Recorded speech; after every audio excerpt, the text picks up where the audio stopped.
The J.C. Simpson Collection of Darwiniana, McGill University. An introduction by John Van Wyhe. James Crawford Simpson was a Canadian biologist who studied at the Faculty of Medicine at McGill University, Montreal, Quebec, Canada, from 1896 to 1907. He then spent 5 months at the Marine Biological Station at Plymouth in the UK. During that summer, he was awarded an 1851 Research Fellowship at Emmanuel College, Cambridge. The New Zealand physicist Ernest Rutherford was awarded such a fellowship in 1895.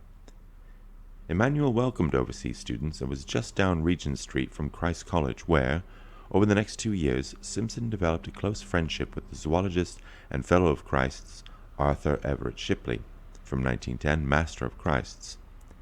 Shipley was also secretary to Cambridge's Museums and Lecture Rooms Syndicate, which gave him a leadership role over the university's laboratories and museums.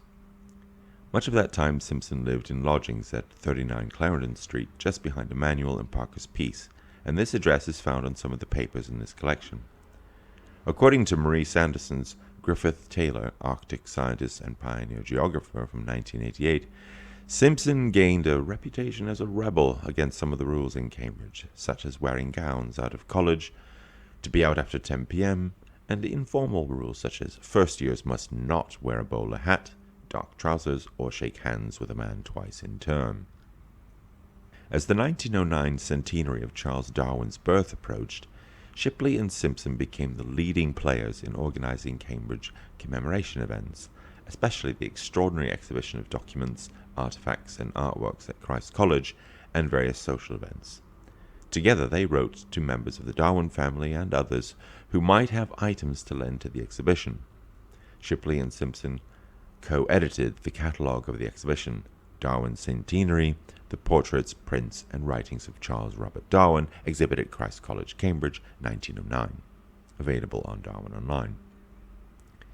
Shipley oversaw the creation of a magnificent album of press cuttings, invitations, menus, speeches, photographs, and other memorabilia of the 1909 celebrations, which is now in the old library at Christ's.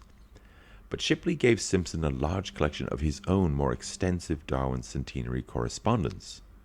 Simpson's collection may indeed surpass that of Christ College itself, and it is a superb and important archive with information found nowhere else.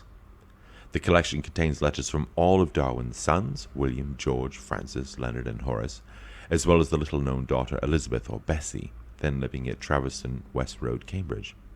There is a letter from Darwin's friend Joseph Dalton Hooker, and a postcard from Ernst Haeckel, a note from Alfred Russel Wallace, which makes a very casual reference to his 1858 Ternate essay manuscript, a photograph of Darwin that once belonged to him, a manuscript draft leaf of Darwin's Insectivorous Plants from 1875, and personal checks signed by Darwin and his wife Emma Darwin. There is a letter to Shipley from the geographer and travel writer Goulemard, offering a photograph of Darwin that the Darwin family had not seen before.